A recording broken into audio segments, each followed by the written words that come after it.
welcome to all of you, and hello and welcome to the Cloud Dialogues. This is a series of invigorating discussions with leaders in association with Cisco. I'm Shivani Mutana from Your Story, and I will be your host for the first session of this two-part series. So today our topic of discussion is Serve and Protect. We're having a conversation on optimally securing the cloud. Now, as we know, cloud adoption, of course, has accelerated multifold in the last few years and enabled businesses to optimize cost and work efficiency. Now, however, as cloud migration takes center stage for an increasing number of businesses, cloud security is looming larger, especially as attacks become more sophisticated. So to explore the roadmap for ensuring security of business operations on the cloud, adopt a comprehensive approach to security, the various best practices that can prevent unauthorized access to data, and much more, we are joined by an esteemed panel today to really talk about all of this, to talk about the challenges and what really can be done. So let me quickly introduce the speakers to you. First, we have Neeraj Singh, who is the co-founder and CTO of Grow, where he heads product as well as platform and data analytics. He's, of course, also in charge of development and customer research. Neeraj was with Flipkart as an engineering manager for over 4 years before starting Grow. So welcome on board, Neeraj. Now, next up, we have Sudhir Tumluru, the head of platform engineering at Myntra. Sudhir began his career in the US across marquee companies such as Verizon, Amazon Web Services, as well as Real Networks before joining Flipkart in 2015. And from 2020 onwards, he took on the mantle at Myntra. Glad to have you here with us as well, Sudhir. Please also join me in welcoming Rajiv Dinesh, who is the head at delivery of the data products vertical. Welcome to the panel. He was previously, he set up and exited 2 award-winning startups that apply ML and AI in the fields of urban mobility. And prior to his entrepreneurial journey, Rajiv worked as a strategy consultant with BCG. Welcome, Rajiv. Now, joining the discussion today, we also have Anubhav Vahi. He is the regional leader cybersecurity at Cisco. So he is, of course, overseeing Cisco India as well as the SAARC regions.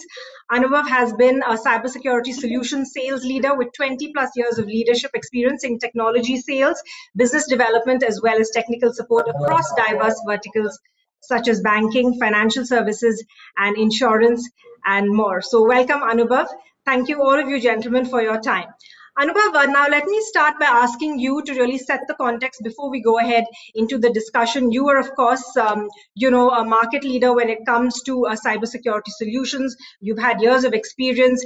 We've, of course, seen cloud adoption being, taken up at a much faster speed right now, thanks to work from home and the whole digital transformation era that has set in. So what really do you have to say when it comes to the current situation? Well, first of all, thank you for having me over. I think it's an honor to be a part of this panel with the esteemed guests who are here.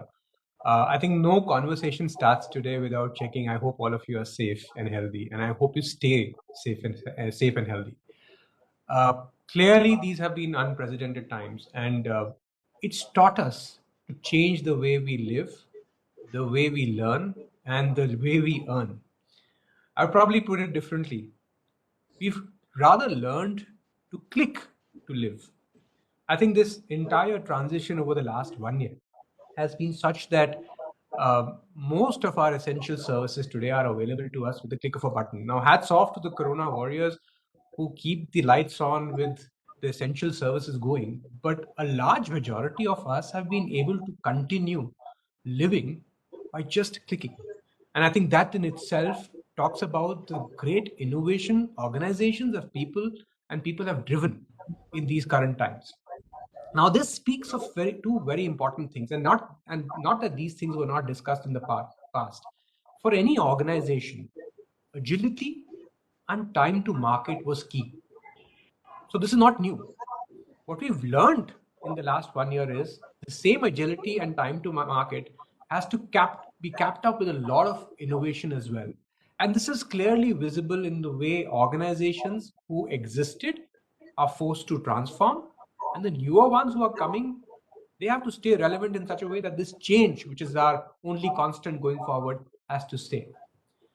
With that in mind, since we are talking about cybersecurity, it's clearly visible that this innovation is also available from, or rather seen in the attacker's perspective as well. And I'll give you a few numbers to establish what I'm trying to say.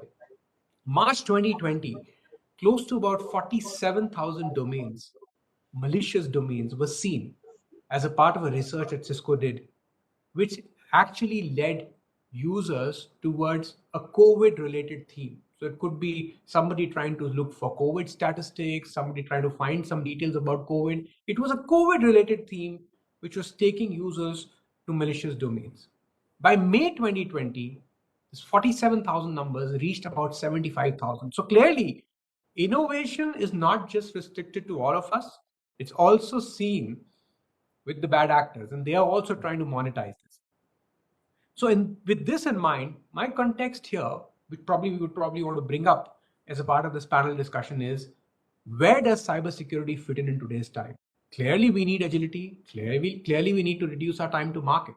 But security can't be an afterthought in all of this. When you talk of security, it has to be applicable across your landscape. And when I say your landscape, it could be your network, it could be your endpoints, it could also be your footprint on a public cloud environment. So visibility is going to be key. You'll need to have threat intel available for you, which is factual. Now, when I say factual, of course, it's accurate, it's contextual to your environment, and it's timely. And you should be able to have the flexibility to consume this threat intel from anywhere in the world and apply it to your environment. Number three, whatever you do from a cybersecurity perspective, technology is only going to solve 20% of your problem. You need to ensure that your SecOps team is alert and not alert fatigued. And last but not the least, we all spoke about business continuity in the past. I think last year we learned that cyber resiliency also has to be brought into your fundamentals of security. So I think that's what I would probably start with in terms of context setting for this discussion. Back to you, Shivani. Thanks so much for that, Anubhav. And I think you really hit the nail on the head by saying that, it has to take center stage. Cybersecurity cannot be ignored anymore, and it is the need of the hour. Resilience, like we've seen from all quarters, is also important when it comes to the security and operations team. So thanks, Anubhav, for that. Let me throw the floor open really for a discussion. And Neeraj, if I can start with you. Cloud adoption, of course, has been associated with agility. It has helped most organizations reduce their time to market and all the other benefits that come along with it, consolidating them on a single cloud when it comes to your organization. Thanks, Shivani, for asking this. I think this is a very important question for everybody who's starting up and thinking about having a plan B. Because, see, if you look at the real problem that we are solving here, once you set up on any cloud infra, why do you need another? So maybe it's because you want to keep maximum uptime, you want to minimize the risk, avoid any downtimes, mainly business continuity, if you see. So why would you want to go to any other cloud if you can do it on the same? So what are the risks here? What are the risks to your business continuity if you see? So being a developer, if I tell you, it's mostly because something I screwed up while deploying, or maybe something gone bad in my code. Another thing could be something gone bad or wrong at the infra layer itself, the cloud services that you are using. Maybe there something has hit you.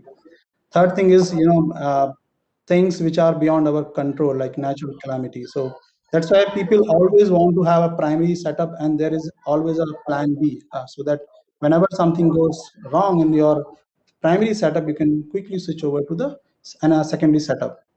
Now, if you see in this entire thing, you will hardly find a reason where you can't do all of this in the same cloud infrastructure. You really don't have to go to any different or multi-cloud structure. If there is any problem which multi-cloud will be solving, probably I'm open to learn from other panel members as well. Because what I have noticed in all of these things, you might want to change the location, but infra provider you might not want to change it. Another issue with this is interoperability between different types of cloud provider is not that easy in today's era. If you see, the cost of data in flowing out and in from one cloud provider to another cloud provider is very, very high. So it's from cost perspective also, I see it's going to be very costly.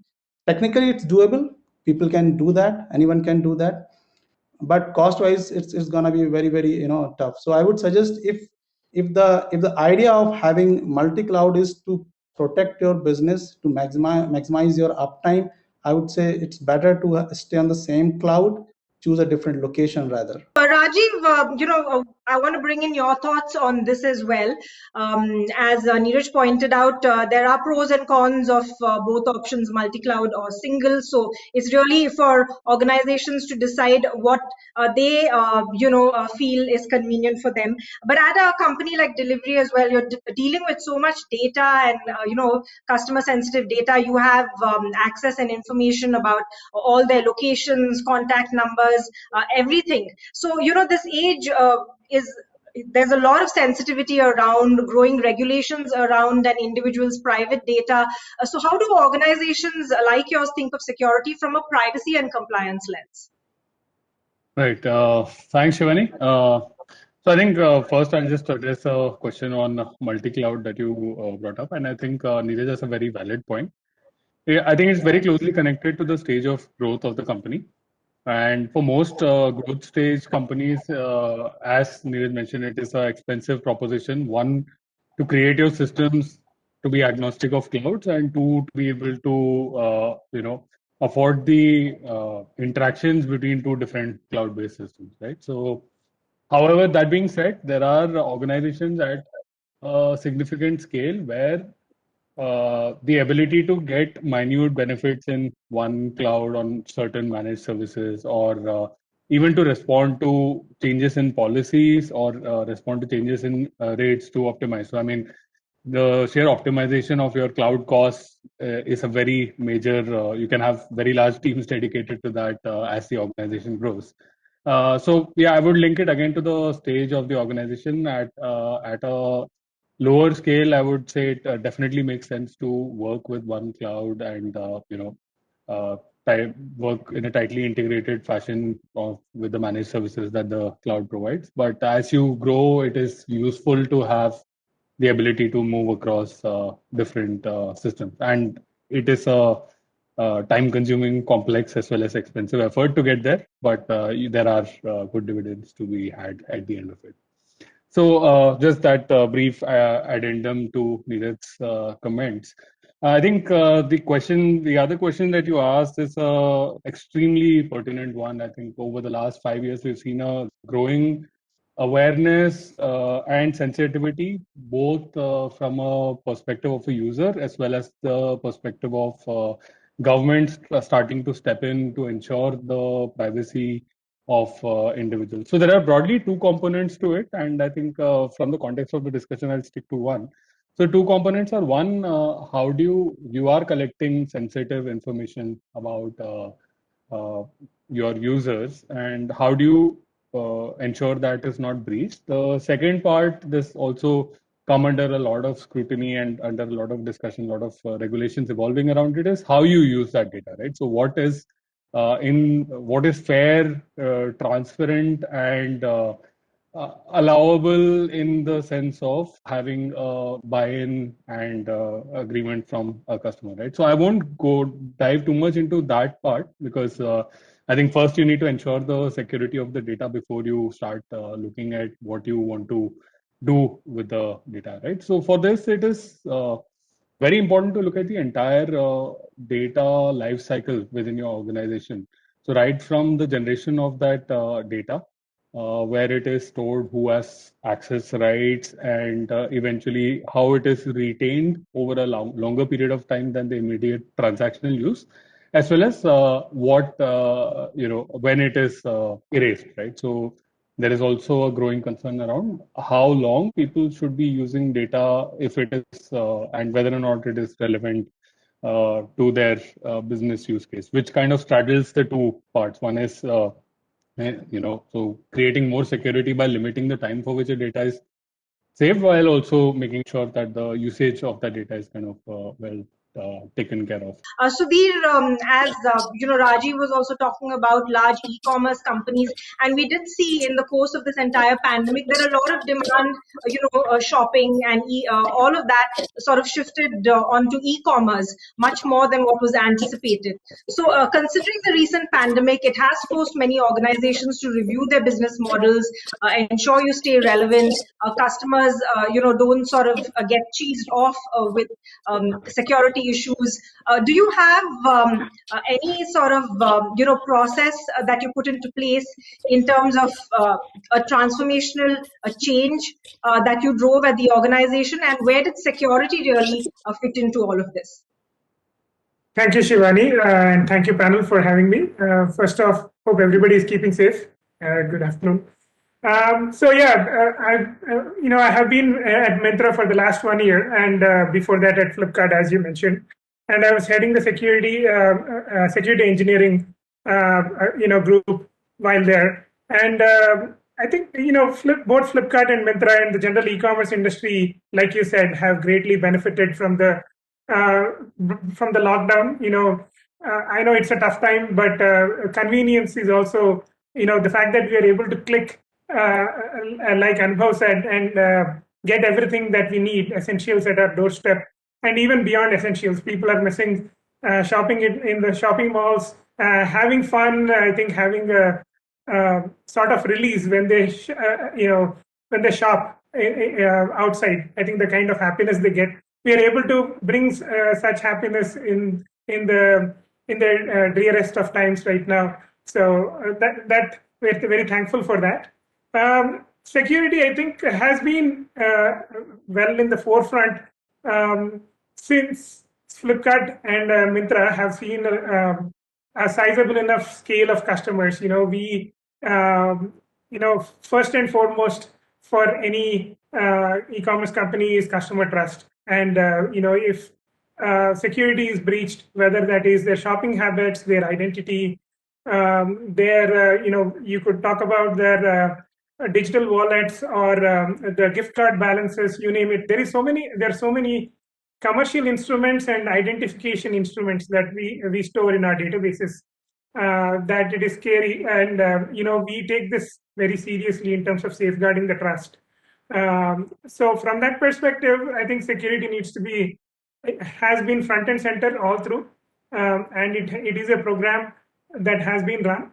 And in the more recent times, it has also been augmented by privacy, which is what Rajiv was talking about. PII information, GDPR kind of regulations that are on the verge of coming into India, with the data privacy law being introduced and coming into force. All of these need to be run and not be put at the expense of growing our business, because as you would have guessed, last year around this time in March-April timeframe, we experienced an unprecedented lockdown, and only essentials were allowed. So we had to demonstrate tremendous agility in the way we were marking our where we could ship, where we couldn't ship, track the green zones, red zones, all these different jargons that were thrown at us, and while simultaneously assuring the safety of our personnel on the ground. E-commerce business is not purely electronic. There's a lot of physical aspect to it on the logistics side too. So first and foremost, it was ensuring safety. Then second is ensuring scalability of our systems, and then all through and through continuing our security programs and not sacrificing on those. I'll describe these in a three-pronged approach. One is securing your code, securing your assets, making sure that your SDLC process, your development process goes through a code review and a threat modeling process. So whatever you're pushing out to production doesn't increase your chances. You need to baseline your systems that are in production, and then continue to incrementally test if you're introducing new vulnerabilities. That's the part about security assurance and SDLC, secure SDLC. Then there is the part about cyber defense, which is once you have put this, nothing is 100%. So you have a lot of attack vectors. As Anubhav mentioned, there's like a whole dark web out there where credentials are traded. There's new cross-site scripting and other SQL injections, so many different things, attack vectors that are being tried on our public assets on a day-to-day basis. So we have a red team that internally also tests our websites, and we complement it with the bug bounty program. So the bug bounty program is helping security researchers who have a bent of mind to break and also to report those things in a then for us to close the loop on that on a quick fashion. So the bug bounty program and red teaming and security assurance, this is one thing. Then there's a lot of third-party integration also happening, which is we tie up with a lot of third-party vendors like delivery, for example, to do to deliver to certain pin codes. And similarly, we work with almost 10 to 15 different vendors on the ground. So what kind of data gets transferred to these to the other vendors? What kind of security guardrails do they have?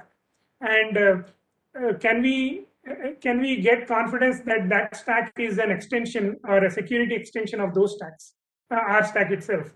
And that's a mental exercise we need to do to ensure the limits until which PII information can travel, and whether it is in the bulk or in the form of a website, things don't get leaked beyond the edge. Let's get a little technical now, Anubhav, coming to you in terms of, cloud service security solutions and what really, cloud providers are doing. Because most public cloud providers offer native security capabilities. But when it comes to infrastructure being spread across multiple public clouds, do you see a need for unified visibility? What really is the norm right now, or what is, the transformation that is required on this front?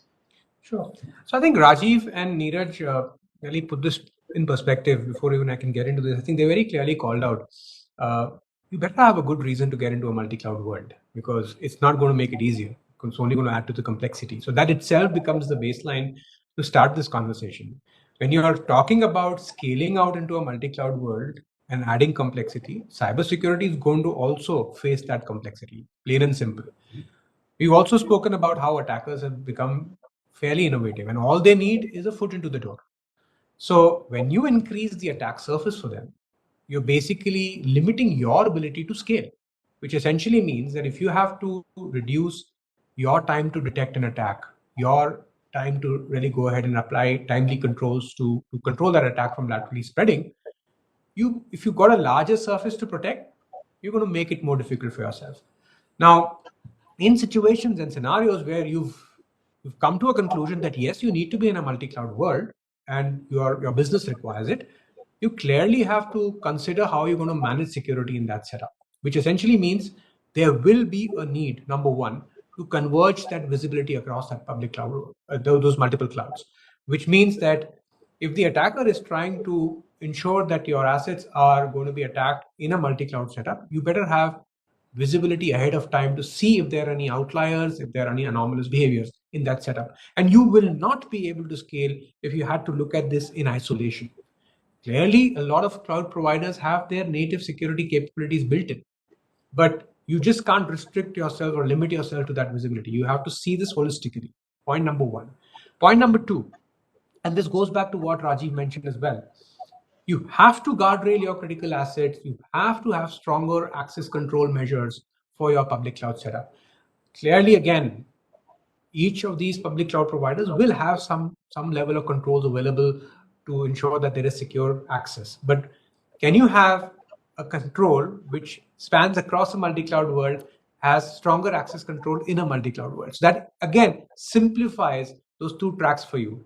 Visibility across different clouds and access control across different clouds converged into one solution. And at the end of the day, all of this is moving in a direction where you make lives easier for the security teams to help you reduce your time to detect and remediate. That's fundamental to all of this. There is no dearth of technology available. There's enough and more. But at the end of the day, how is that technology going to help you stay ahead of the attackers, which is the challenge all of us are facing. And Anubhav, do you want to really highlight anything that, as a provider, Cisco really has to offer in terms of technology or security software? Absolutely. So there are a couple of things that we could do in this scenario. Number one is when we look at a multi-cloud environment, and it could be any of the public cloud providers, we could have a solution available which could give you the visibility of any anomalies that you see in that environment. Now, it could be anomalies of new behaviors that you're seeing that you've never seen before, or policy breaches. So you've got a very clearly articulated policy which says X can talk to Y. And now I'm seeing a deviation from that policy because possibly some control was misused, or maybe in a planned event it was removed.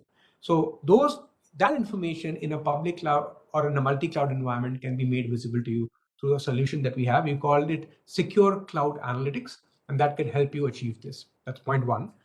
The other solution that we could probably help our customers with is around access control. So we all know most of our companies today are looking at remote work. They typically want to ensure that people can use any device, any location to log in.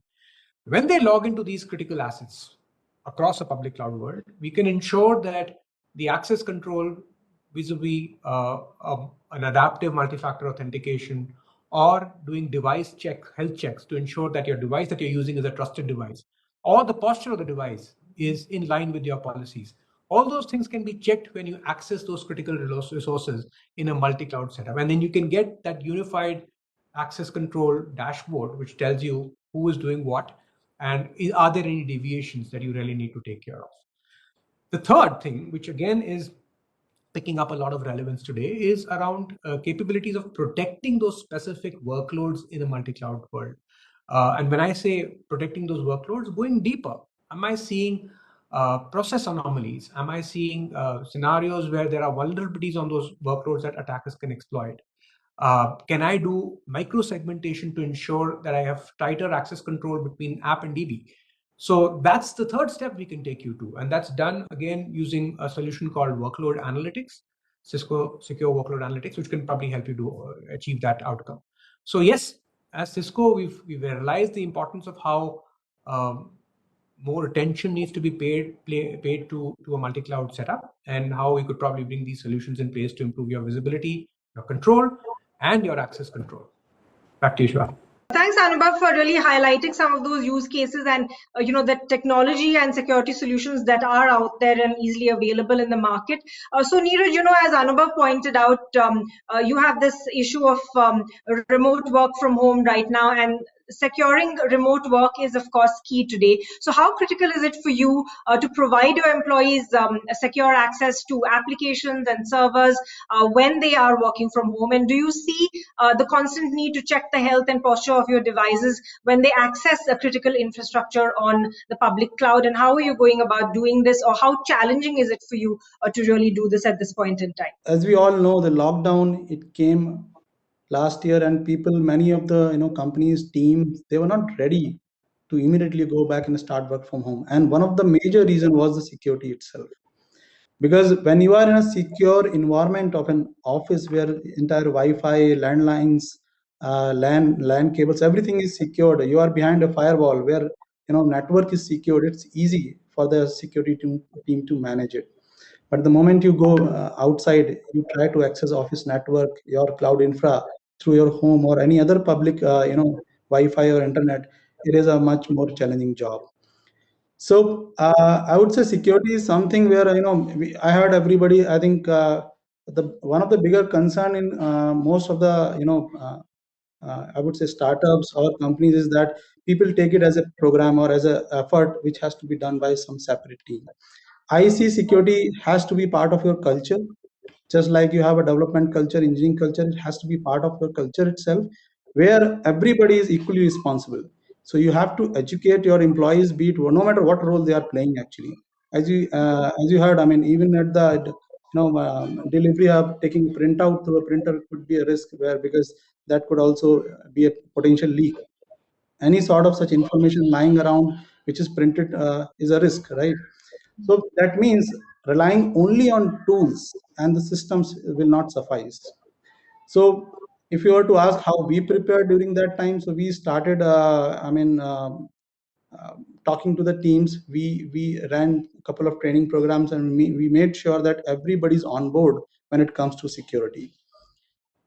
And now coming to the devices, that is equally important. So all the devices, if you see, People access cloud infrastructures, all the data, your databases through these devices. Many times they have to churn some data. They have to generate a couple of reports, so they download also, mostly in the format of CSVs. They sometimes even upload it to the Google Cloud and in Google Drives also, like Google Sheets and other documents. So everywhere all of this is happening, there's a risk. So it's very, very important. It was very, very important for us to make sure that we have the devices where we can actually sitting at one place, monitor all of that. And if, let's say, for some reason the device is lost, what do you do now? So that we are able to access the device, even in that case, if it comes online, and able to erase the data from the device. So all of these things were discussed, implemented, and were taken care of. We have a team who looks after all of this. From device perspective, this was quite challenging because people do access through mobile phones as well, and they have laptops as well. So making sure that we have a proper visibility around the threats that might possibly cause some breaches, and scanning those devices regularly as a part of regular practice. Now, having said that, can you be sure? Can you sleep tight? No. I mean, there is still a risk, I would say. Device is just one angle to it. I mean, it's security is pretty much like in lay terms language, if I have to say, you are protecting a city which is surrounded by walls, and there are outsider who wants to enter into your city. There are many ways they can do it, and each time you fix one loophole, they'll come up some other ideas to get into it and do some harm. So that's why it becomes very, very important that everybody in the organization understands security, and they know many breaches. If you go for the root cause, they are majorly silly mistakes, very, very silly mistake that you will later laugh on. Oh my God, we did this. How can we do this? Those kind of things. So those can be eliminated very well if you have, if you educate the people, and if you have some review mechanism, be it coding practice, be it deployment, be it using infra. All of this helps a lot. Now, this entire security, as a function, it's not something which we can cover. I mean, in such a small session, but definitely this is a subject which people need to understand, and bring this up as a culture in the organization. Yeah, Anubhav, are there any solutions out there that provides 100% security, or is cybersecurity a domain where you just need to be on your toes the entire time, or how do you sleep at night, sort of a thing? I think I'll be making the statement of the year if I said there is a security solution which can block 100% breaches. I don't think there exists one, and I don't think there will exist one. We need to understand two things, and I think Neeraj, Rajiv, and even Sudhir have been bringing out a lot of points that are talking about importance of non-technology led controls that are critical as well. You just cannot bring in a technology and say, this is the best technology in the world, you've turned it on, and now you're going to be safe. Technology is going to enable you to make your life easier. It may start showing you things that you don't know. And because now that you've seen things that you don't know, you may be able to take some preemptive actions. But what do you do if one of your most trusted users in the organization turns turtle? So a trusted employee who has access to your critical resources starts doing something malicious. So even then, first of all, it all starts with having integrity and trust with your employees. But if you're seeing those deviations, you will have some technology available, or you should have some technology available with you, which tells you, I'm seeing a deviation from the normal. And that should start flagging you. So you could have these measures in place, but a security solution that says you deploy it, fill it, shut it, forget it, and you're 100% secure, I don't think one exists. And as I said, I don't think one will exist. Sure, well put, Anubhav. As we say, technology is one of the key enablers, but the sensitization, people, all of them play a huge role. So, Rajiv, I'd like to bring the question to you in terms of AI and ML, because those are domains that you've worked on very closely in your past startups as well. What next in terms of the future of technology also in the cybersecurity space? Do you see the emergence of AI in data centers to really deliver sophisticated data security solutions, and how do you plan to leverage these emerging technologies, so to speak, to fuel your business growth? Yeah, I think all the panelists have made the point that this is a continuous learning journey, right? And as you rightly pointed out, coming from a AI ML background, so for me, like the core philosophy of all work that we do is every single action that happens in the ecosystem should lead to a smarter ecosystem, right? I mean, like that's a baseline. And multiple things, people will find new ways. You will find threats that you have been blindsided to, like Anubhav mentioned, for example, trusted employee, right? So we need to continuously learn. Part of that learning will be from a culture of how what more do you need to sensitize people to, what gaps are there in their understanding in your audits, and definitely in technology tools as well, right? So there are behaviors that correspond with either malicious intent or at least need some kind of overview. So you can have build different systems that not only start identifying and preempting such events, but they should also continuously learn from such events. So, because the threats, the loopholes, they are constantly evolving. I mean, we live in a world that is like forever beta, right? So all technologies from the clouds to our own systems, they are always growing at a very disruptive pace. It's a difference of kind every year, every 2 years, the problems that you are looking at. So yeah, definitely I see the space for a lot of assistance to the, security people. I mean, you cannot have enough security people for the amount of data that you're handling, for the amount of different interconnections, the amount of partner integrations that you have. So definitely I see at least a large portion of these should be possible to be, if not eliminated, at least detected. You may have some false positives there, but having such decision support systems or detection systems can really improve the effectiveness and responsiveness of security teams. So yeah, I mean, definitely I feel this is something, and it is something in its nascency, but we will see that in future it would be impossible to actually operate without such systems. Anubhav, bringing that question to you then, because at Cisco you have cybersecurity solutions, you have cloud platform as well. So what are the factors that a growth stage business, like all the startups that we are constantly in conversation with, what are the factors that they should really keep in mind while designing a control framework for cybersecurity compliance? I think to start with, everybody on this panel, there were a lot of good points that were brought up. And the beauty of this conversation was that it actually touched various critical aspects of security. And I just want to thank Rajiv, Neeraj, and Sudhir for bringing in those points. Talking about putting together a framework, well, there are plenty available that you could look at. But I think there are certain fundamentals to be looked at. I think, and clearly this panel brought this out, that security has to be an integral part of that design. I think a couple of areas, and I'll just list down a few which I thought would be relevant. Number one is start with baselining yourself. Fundamentals of security. What am I trying to protect? And from whom? More often than not, we spend the least time deliberating on this thought.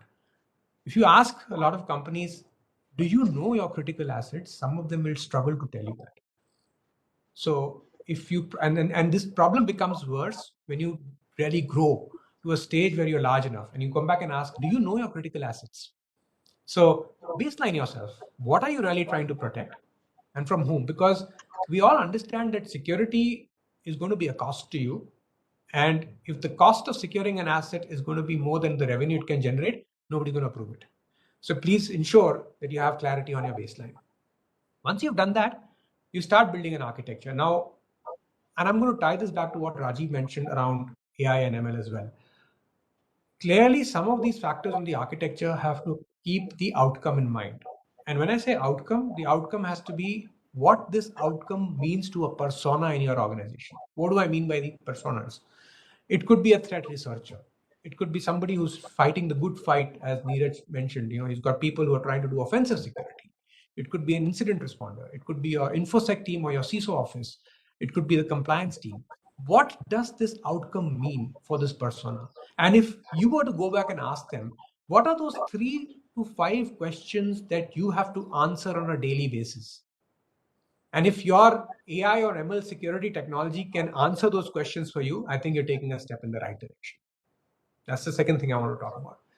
The third, I spoke about ensuring that you've got a strong, robust policy in place, and you have to guardrail that policy very well before you start touching technology onto it. Have a very clearly defined policy, and that policy should keep in mind flexibility to change as you change your business. So your policy has to be flexible as well at times, and this is a very controversial statement for a lot of organizations. Everybody says, this is my policy and I'll stick to it. Well, your policy was relevant prior to March 2020. Is it still relevant today? Do you think you need to relook at it? So guardrail your policy very well. And then you start to look at your technology. And when you talk about your technology aspects, look at 3 things. Is your technology telling you that there is a policy breach? So you put a lot of thought behind putting a policy in place. Am I seeing a policy deviation in the first place? The sales employee had no business to connect to a finance server. That's my policy. Is that being followed? Is there a breach? Is the technology able to tell you that I am seeing known malicious behavior in your environment? When I say known, the world knows this is bad. Do you also know this is bad? So that's basic. And the third variant to where technology comes and helps you is, am I seeing anomalies? Am I seeing something which was never seen before? Saturday evening, and I'll put Neeraj in a spot for a minute, Neeraj, just for the purpose of discussion. Neeraj is the chief of the organization. Now, he has access to everything. But Neeraj on a Sunday morning at 10 o'clock has gone in and downloaded payroll data of all his employees. Now, of course, he can do that because he's the chief, but he's never done that before. So is this somebody who's taken control of his machine and impersonating himself or herself to be Neeraj? And if that's the case, where are your access control measures in place? And I spoke briefly about Cisco Duo helping you do that. So 3 things when technology comes into picture. Can you detect a breach to your own policy?